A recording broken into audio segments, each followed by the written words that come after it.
What an incredible picture. A lot of water then and a lot of mud left behind. Hello, I'm John Shumway, and this, of course, is probably Pittsburgh's most recognized landmark, the tip of the Golden Triangle, Point State Park, where the Allegheny and the Monongahela come together to form the mighty Ohio River. Anyone who grew up around here or knows anything about the Pittsburgh area knows that this is probably the most celebrated point of the city. We feature it on our calendars and posters, and of course, whenever there's a nationally televised sporting event, it's highlighted. But this place is so much more than a landmark. It's a place where we like to bring our families. We come here by the thousands every summer and fill this park for concerts and celebrations, to watch the fireworks, or maybe just to sit by the fountain and watch the rivers flow by. So you can imagine everyone's dismay when this park disappeared under floodwaters the weekend of January the 20th, 1996. In fact, the water was so deep that where I'm standing now, the water would have been several feet above my head. But the flooding wasn't confined to just downtown Pittsburgh. People all along the three rivers, as well as the creeks and streams that feed into them, were affected by the flooding that weekend, the worst they had seen in a quarter of a century, and they lost a lot. But they didn't lose their spirit, and this video is dedicated to them. It's also meant as a remembrance for all of us of the flood of '96. You'd probably expect the first images in a flood video to be of water, but it was snow that led to the flood of '96. In early January, it came in blizzard proportions. It's slippery out here! Oh! With storms dumping several feet in some parts across the eastern states. I wish I'd never see it again. Maybe I won't, because I'm 78 years old, and this is pretty tough. Schools and businesses shut down, and traffic of all kinds either stopped or was at a virtual standstill. Beyond frustration, just about ready to give up and sleep in the airport tonight.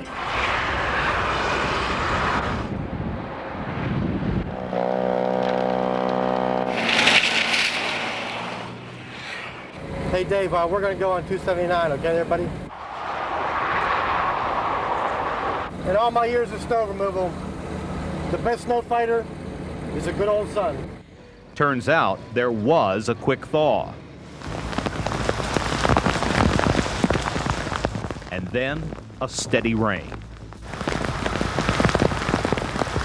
The rain and rock slides it brought seemed like a problem at the time.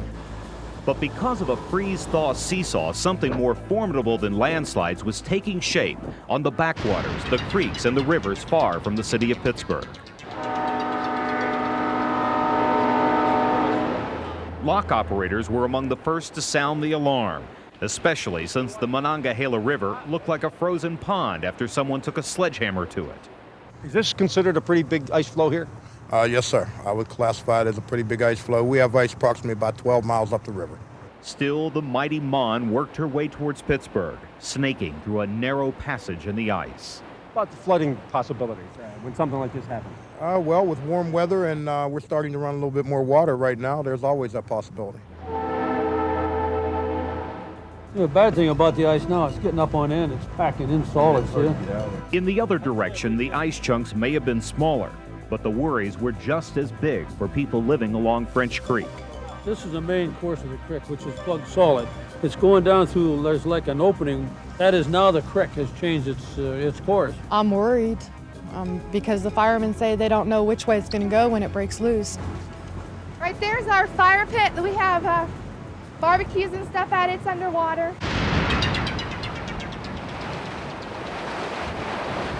Indeed, the first people hit hard were those living along creeks when the water came up fast early Friday morning. You see what we have now, a real mess.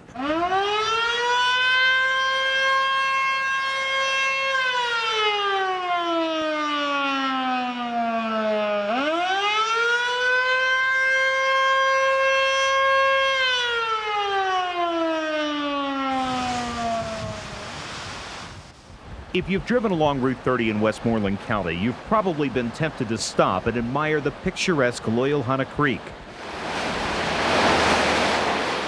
Well, this day, drivers were stopping for sure, but not by choice. You can't get in the Legionnaire bar or 30's got about 2 feet of water on it. You want to turn around and go back on 30, okay?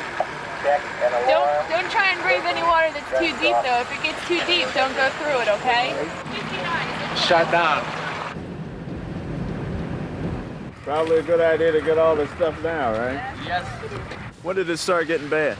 Well, we left for school this morning. We're teachers in Somerset County. And when we left for school at about 6:30, quarter till 7, we were barely able to get out. It was coming over the bridge both directions. Figured it's a good idea to get the provisions now because this supermarket, you don't know how long it'll be open. Right, and it's the only one in town, so we got to get our groceries and get home and see what happens.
We're flooded out. We have no heat. We have no water because the pipes are going to freeze. We had to shut the water off. Our hot water tank's gone. We have no place to stay. How can you afford to buy everything over again? We're just getting started and we don't have any insurance, so, you know, it's hard when you're just starting out. Most of those outlying creeks and streams pour into the Allegheny or Monongahela rivers. And you don't even have to live around here to know where those two rivers end up.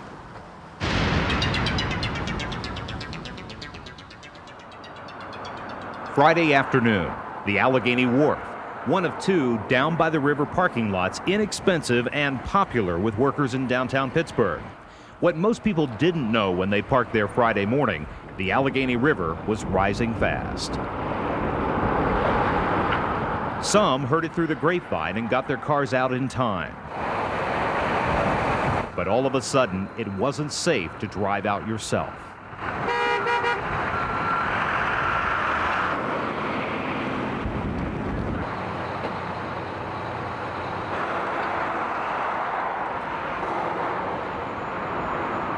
Before long, even a tow truck couldn't help. Somebody called and said, Bernie, are you parked down there? And I started running.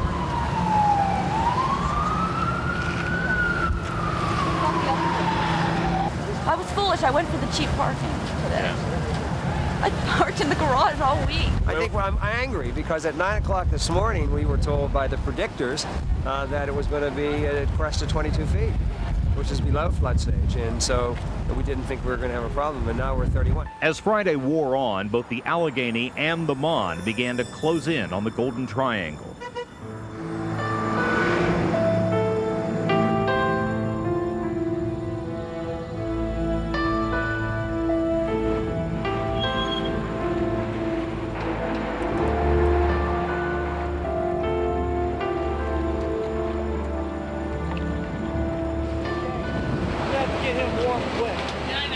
Well, when I started across the bridge, I saw the water coming up pretty quick, and I ran across the bridge, and I said, well, maybe I can get it, and I went down towards the river and got up to my pant legs and said, I just can't do it. So as a precautionary measure, we have the whole museum staff working all night along with volunteers from the museum associates, and we are elevating everything inside of the building. We're above 28 already. Yeah. During the last big flood, the water is at the top of this railing.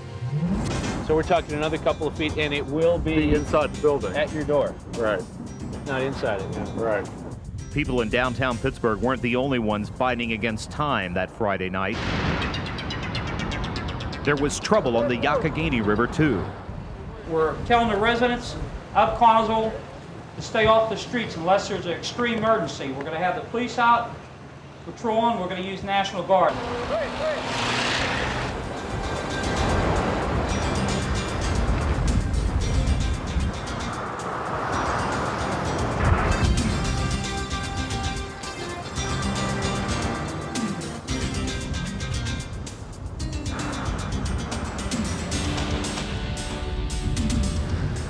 It actually looked like a tide coming in but not receding, as a tide would do. It just kept rolling in, like bubbling towards the residents.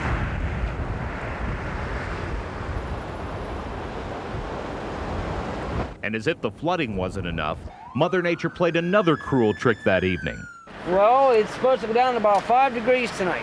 People forced from their homes needed a warm place to go, so emergency shelters everywhere opened their doors. Didn't bring nothing out because they come knocking on the door and telling us to leave right away because the water was rising so fast. Okay, Bill, I figured you were talking to someone there, showing him how the net works and how we handle emergencies here in the Collinsville area. SW3SKM net control. Okay, I'm talking here to the KDKA Channel 2 photographer. They're going to stay here at the center until 10 o'clock tonight, and we're going to leave and be back tomorrow if they need us. It would be a long night, and for many people, things would only look worse in the morning. Saturday morning, January 20th, the water came up quickly overnight. This video, taken from a helicopter, shows the Golden Triangle, or what was left of it. In case you don't know, that's the Monongahela River over on the right and the ice-choked Allegheny River on the left. The fountain at the very point of the triangle, completely underwater. The Point Park stage over on the left, flooded. So is the Fort Pitt Museum on the right. And the water's backed up all the way through Point State Park to Commonwealth Place, the road running directly in front of the Hilton Hotel at the rear center of your screen. This is a special report, live from Eyewitness News. And we bid you a good morning from the Eyewitness Newsroom 5 minutes before 8 o'clock. Except for those directly affected, most people didn't know how bad things were until they turned on the news Saturday morning. And as the waters rose, just about everyone on the Eyewitness News team was called in to help cover the disaster. We'll just run you through it, starting with the north side. Well, everyone, we understand, has been evacuated at this point. There were about 100 people. Our KDKA TV reporters, photographers, and technicians traveled throughout western Pennsylvania and to parts of West Virginia, keeping an eye on the rising waters. Below this ramp is Glenfield Borough. And from where I'm standing, you can't tell where these backyards end and the Ohio River begins. Feeding back information. The declaration of a disaster is paramount to getting these bills paid here, and it sounds pretty optimistic. The question is, will they declare the whole state a disaster area? Some of the most memorable scenes out of western Pennsylvania came from along the shoreline of the Allegheny River near downtown Pittsburgh.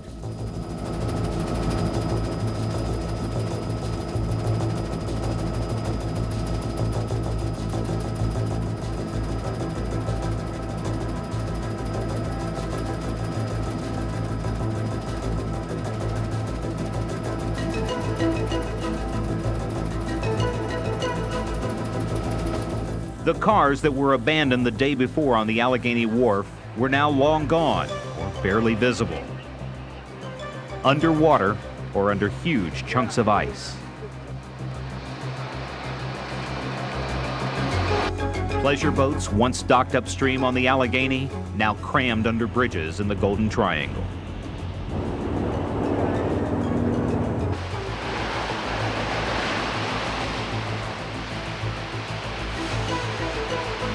This boat happens to be a special one. And if there was a tourist attraction during the flood of '96, well, this was it. The Wind Symphony Barge that normally cruises the world, Pittsburgh's musical ambassador. It's the only one of its kind in the world. But the flood of '96 threatened to end that claim to fame by beaching the Point Counterpoint at her dockside.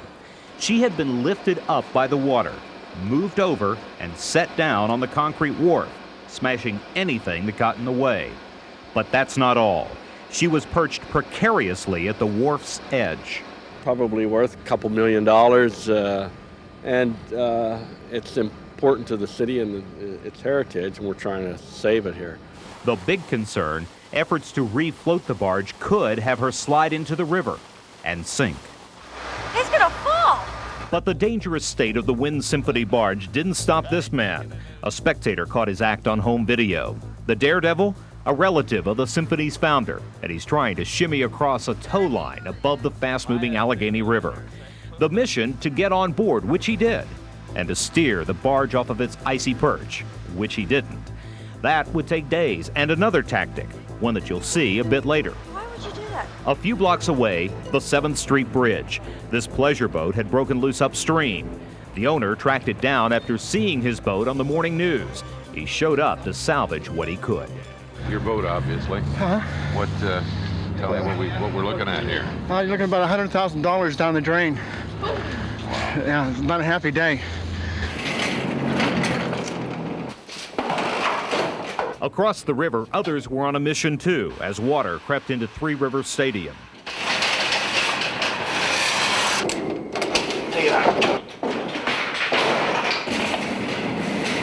Workers had to keep the team's uniforms and equipment dry, and that meant getting it out. After all, the Steelers were just days away from a date with Dallas at Super Bowl 30 in Tempe, Arizona. Divert all this water back into the We're in the Benham right now, and we have water in our basement at the Benham. We have it under the stage, in the backstage areas, in some of our work areas. You didn't have to be on the shoreline to take on water. Basements filled up fast in downtown businesses, some even a few blocks away from the river, like the Benham Center. We have a fabulous crew that's been at work since the middle of the night. They're still at work. They're doing a great job, and we expect to be able to go on with the show this evening. You have laying water now? 911 Emergency Headquarters in Pittsburgh. As Saturday wore on, dispatchers did their best to handle hundreds of calls. Well, I'm sure if they can't go across one bridge, they would just detour and take another one. Meantime, Mayor Tom Murphy used the 911 center to give status reports on conditions in Pittsburgh, while people at home and work watched for any updates on television. Hines Hall are flooded. Many buildings downtown, their basements are flooded now. The steam system downtown was partially flooded. We had to pump frantically to keep it from completely shutting down. Even news people had to keep pace with the fast rising water. KDKA's basement sprung a few leaks too, so did our underground garage. And those of us who weren't bringing you news about the flood were cleaning up because of it. KDKA was among the many downtown companies affected, all right along Fort Duquesne Boulevard next to the Allegheny. Sandbags helped. So did the fact that we sit up high on the riverbank, unlike the other side of the Allegheny. For some people on the north side, it was a different story. Well, I watched it all night coming up, but I didn't think we would have to leave, But they did. A senior citizen apartment building evacuated after it started filling with water. And by mid-morning on Saturday, the damage on the North Shore and up the lower Allegheny River near Pittsburgh was all too evident.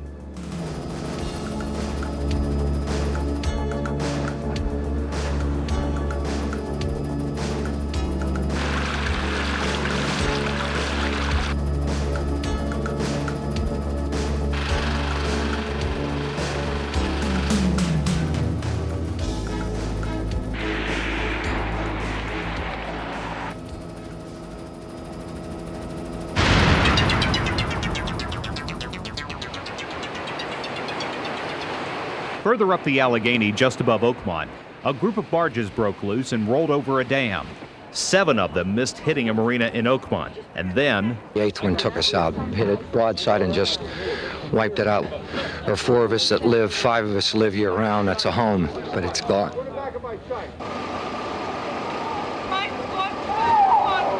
For those who rushed to the marina, the first task at hand was consoling family and friends. And then the long, hard job of starting over. Just go through back out of here and just get this loose so we can loosen it when the water goes down. Yeah.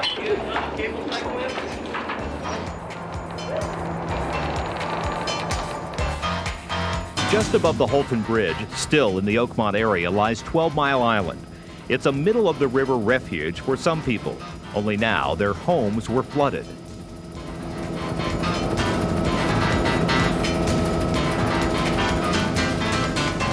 And a runaway barge was left high and dry on the tip of the island.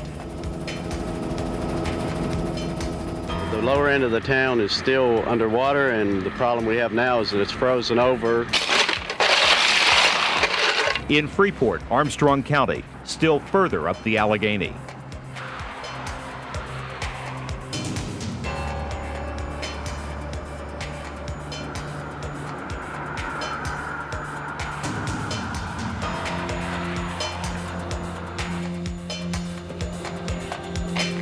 The high-rise we did evacuate last evening. The senior citizens who live there had to spend the night in a church before going home Saturday afternoon.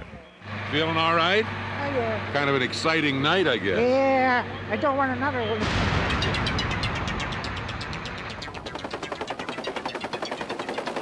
Back at Three Rivers Stadium, local, state, and national leaders had just gotten back from a helicopter tour.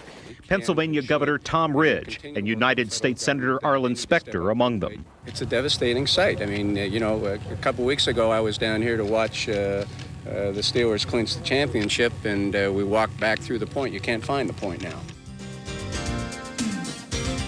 I want to update the river situation. While it has crested here at the point, and things are going down on the Allegheny upriver as well as the Monongahela River, the situation has not resolved itself. Moving up the Mon River now from the point. That's the Parkway East, I-376 outbound from the city. Near the top of your screen, what looks like a canal full of brown water, that's the inbound lanes of the Parkway. The parking lots below the highway also underwater. You can see on the map the Monongahela River actually flows north towards Pittsburgh. We're now traveling from Pittsburgh towards the bottom of the map, actually upstream, stopping at communities along the Mon, like West Homestead. You're now looking down on Sandcastle, the popular water theme park.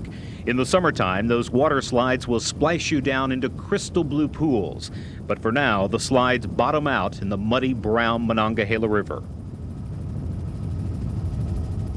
McKeesport, where the Youghiogheny pours into the Mon. This is Harrison Village, home to about 300 people. Those who didn't get out in time ended up on an island. Their only escape by boat.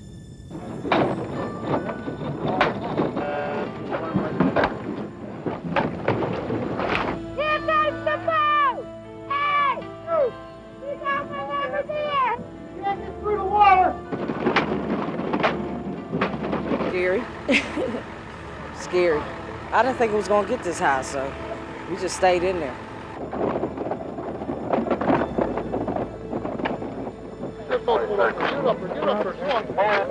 Just to see what it's all about. It's been a long time. I remember when I was a kid from the last time in '72. So we come out like everybody else and see what it is. Hey, Randy, on the other side of the pool, up more, up more.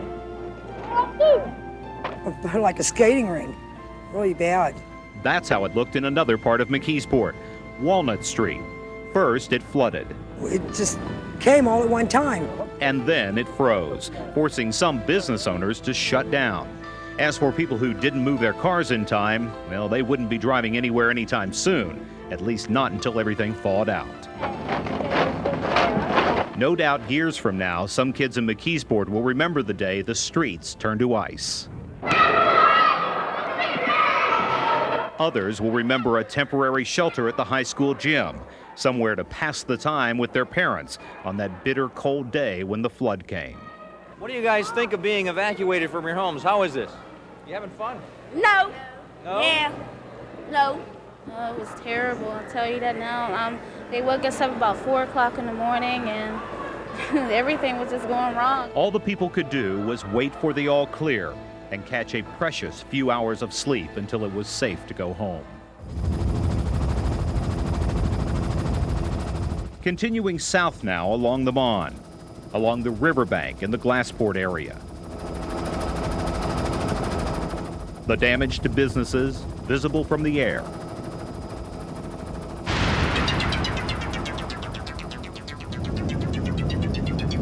At the southern tip of Allegheny County, Elizabeth on one side of the Monongahela River, West Elizabeth on the other side, two low-lying communities, neighborhoods that once bordered the river, now part of it.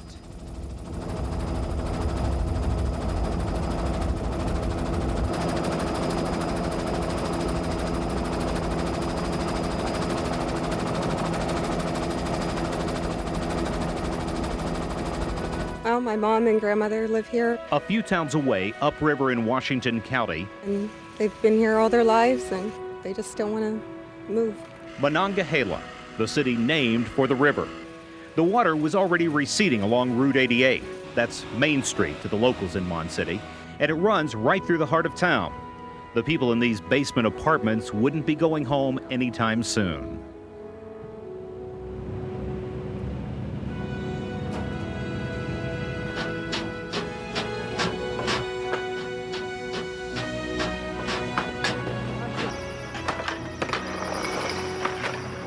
And it wasn't just the Mon River causing trouble in Monongahela. Pigeon Creek overflowed its banks too. This is Cox's Grocery Store, a landmark on the outskirts of town. Nearby homeowners also had their work cut out for them. Got about 5 inches on the first floor, carpet soaked. Community leaders back from a tour of the Mon Valley. What's the hardest hit spots of Washington County? Monongahela, Charleroi, Roscoe, California. West Brownsville was devastated with this. As you can see from these images from other towns along the Mon.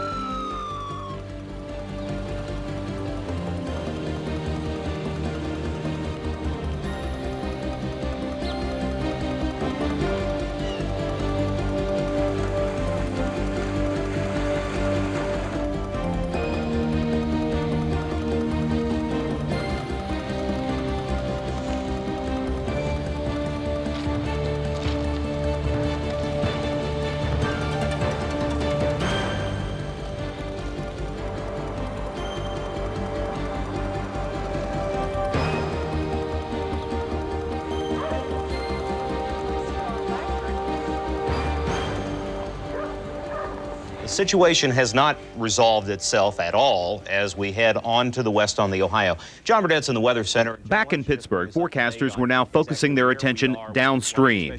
The Ohio River, formed by the Mon and the Allegheny, had not yet crested at some locations. As we head west from the point, you'll see how the Ohio left its mark that Saturday.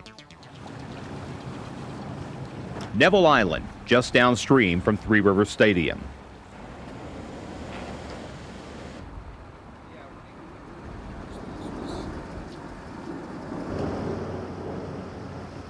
It's awful. And Glenfield Borough, a tightly knit neighborhood now up to its floorboards in the Ohio. These are our friends in such a small town. Everybody knows everybody. And it's like, no matter how bad it is for you, it's worse for somebody else down the street. Or for someone else down the river as we continue away from Pittsburgh on the Ohio.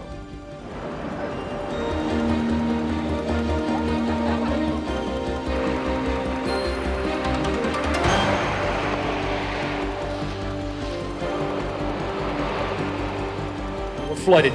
The mill's flooded. We had an explosion. Our F2 furnace exploded. That's what happened when floodwaters met molten metal at the Hussey Copper plant in Leetsdale. Everyone hustled to keep the water away from other furnaces. The water's rising fast and stuff on it, and as soon as it hits that, we may have another explosion here, so we're getting back out of the way right now. But it wasn't the explosion and fire that caused injuries. It was the icy water, frigid and downright dangerous when it filled up the firefighters' boots. This bird's eye view of the Ohio will show you the power of runaway barges. A lock and dam can only stop so many.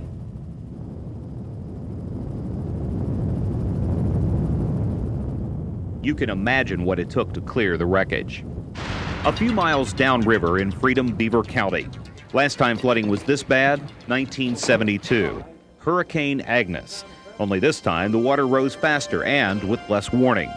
Mary Forenza lived through Agnes, not to mention the flood of 1936. I can't take it anymore now. I'm 76 years old. I can't take it anymore. And if it wasn't for the family help and the friends, everybody in Freedom is so friendly, you just hate to move out of Freedom. And still there were more rescues and more homes surrounded by water. This is Bridgewater, Beaver County.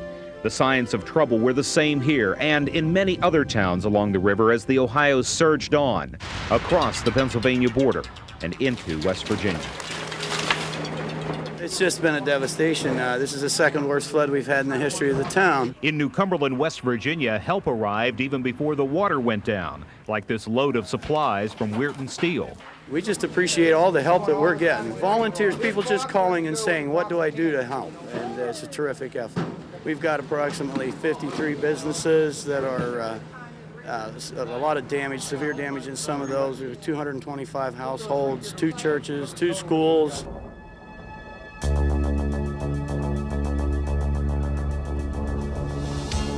In Wellsburg, Wheeling, Moundsville, New Martinsville, and all of the communities in between, people there had a bit more warning because of what had already happened upstream in Pittsburgh.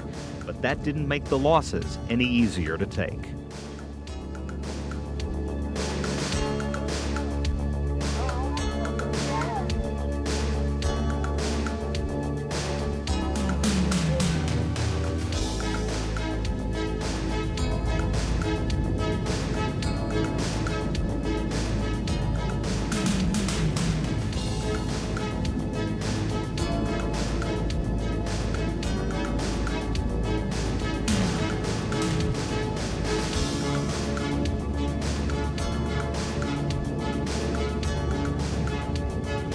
By Sunday, the worst was over. The flood had moved on, down the Ohio and toward the Mississippi.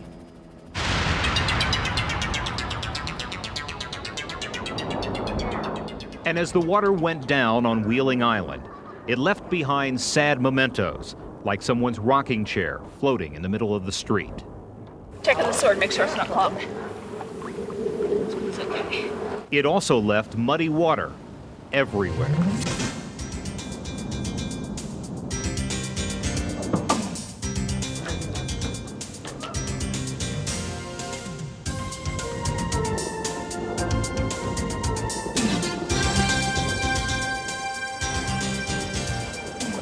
And unforgettable scenes of famous places, like Wheeling Downs Racetrack still underwater. And not so famous places, like Nancy Gibson's cellar, which was finally drying out. About 5 feet in the basement. Why, is this one of the worst you've seen since you've No, I've been here. Lived in the 36 flood. I'm an old timer. I've been in all the floods, so I know what's going on. It's a mess, but we'll clean up and we'll stay here. We love the island, and we live on the river and watch all the boats go up and down all the time, and it's really nice. You see devastation, you see hardship, and then you see great neighbors and great friends really pitching in. Governor Gaston Caperton, just back from a tour of the Wheeling area.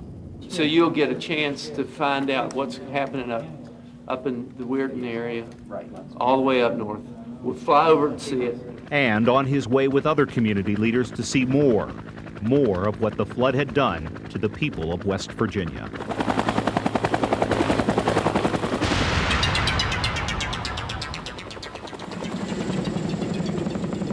Back in Pittsburgh, another helicopter touches down. This one sent by President Bill Clinton. The president has asked us to cut the red tape, to respond quickly to the people of Pennsylvania. We have seen a lot today. We saw people who were hurting. We saw bridges that were destroyed, highways that were affected, homes and businesses that were affected. The head of FEMA was here too. That's the Federal Emergency Management Agency. Part of their job to help people recover their losses. Just getting numbers right now. The only way to get a good estimate was to see the damage up close, and that meant door to door, from one neighborhood to another. Yeah, from the looks of it, he must have more than 3 feet at this point. How much water do you have here, ma'am? 2 feet. 2 feet of water. 2 feet. And we've taken like the dishes all out. People who worked by the rivers and creeks were busy day and night. Funny thing though, the complaints were few, and nobody seemed to mind giving up a few moments for a stranger. Here's Connie Gordon with the Tribune. Hi, I'm Sandy Jones. Be it a country shop in Ligonier or a big business like that copper plant outside Pittsburgh. All told, the damage would run into the millions.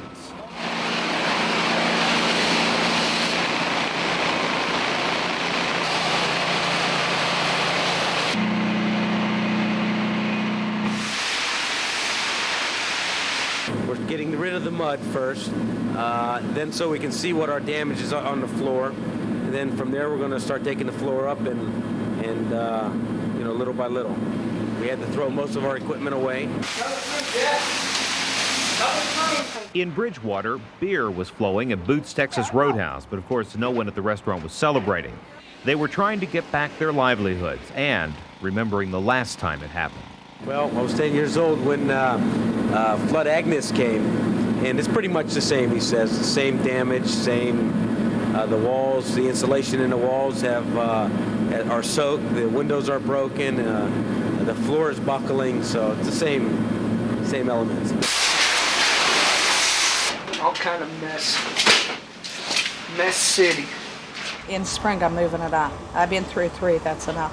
Remember those pictures from West Elizabeth along the Mon River? Well, when the water finally went down, it turns out people there were among those with the most damage. I cried Friday night. I stood at the railroad tracks. I mean, we just stood there and we watched the water rise. That's, you know, and you just cry. There's nothing else you can do. A few days later, all they could do was clean and wash some of their flood-soaked belongings and get rid of the rest. I got it. I wanted a drink, that's all. I started from the kitchen. Well, they had to take the rug out. There's the rug. It's done for.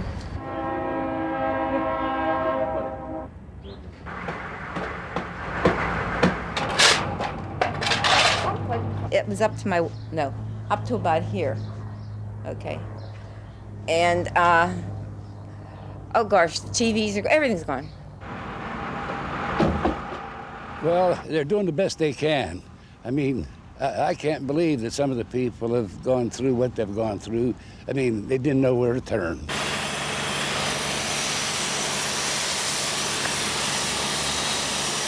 It was up to here, the water up to here. The dressers are ruined, the beds are ruined. We salvaged that bed, that was up.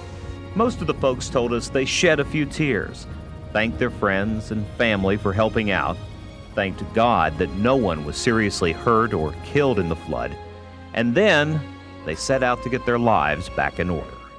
You get Clorox, cleaning supplies, mops, you just keep washing, wiping, and everything.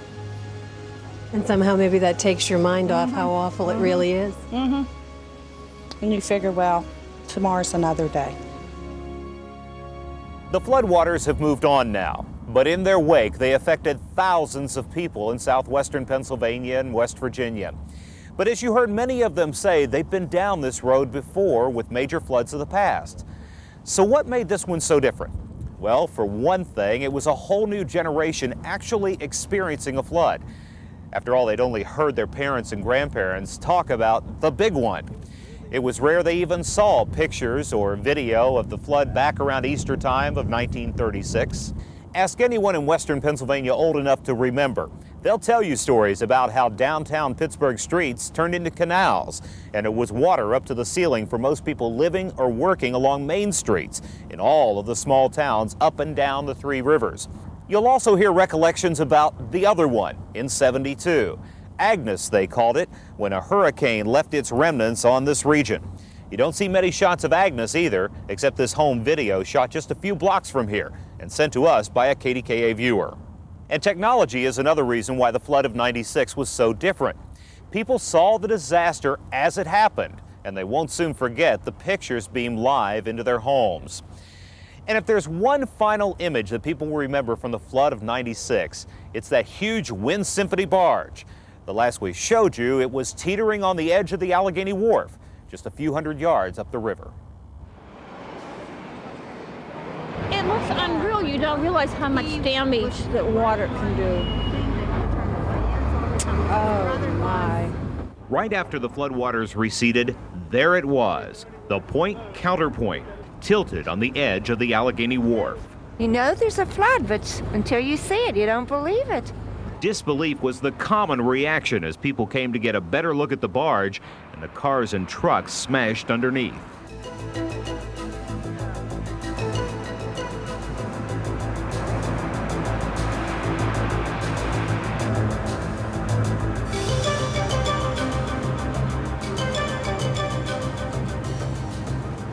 The cars that were not trapped or swept away were a couple hundred yards down the wharf under giant slabs of ice. A friend of ours' car is down here, first time he drove it to work, and it's buried under all this ice and snow. Cars, they're expendable, just as long as nobody got killed or nobody got hurt in it. The Sunday after the flood turned out to be a sunny and bright day. A great day for spectators and a busy day for Pittsburgh police who were trying to keep traffic moving on Fort Duquesne Boulevard. By Monday morning, the business crowd added to the crush of barge watchers lining up along the railing. Some came to preserve a few memories. And I went coming by here and I said, wow, I gotta get a camera. I went and got a portable one. Oh, look at that. Some wanted a keepsake for their children. My kids, they never seen anything like this, and I figured it'd be something for them to see. Some pictures to take to say that they survived the flood of '96. And then there were those with a personal stake, like the Point Counterpoint's owner. And it may be that we'll have to bring in a crane for each end and just nestle her in. She's been to Ireland, she's been to Dublin, she's been all over the world. And now here she was, the world traveler stuck on the Allegheny Wharf in Pittsburgh. 1,600 tons and worth millions. And so it went. For days, workers finally cleared the wharf. And city leaders approved a plan they'd considered in the past to keep cars off for good and turn the Allegheny Wharf into a park. As for the Wind Symphony barge, her salvation arrived a week later.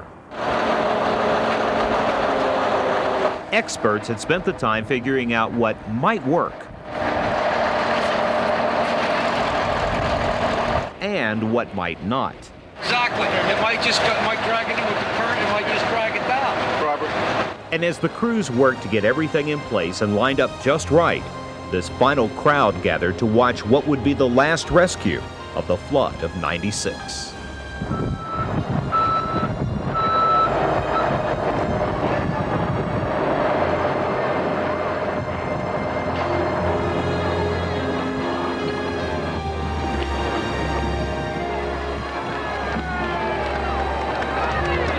She made it!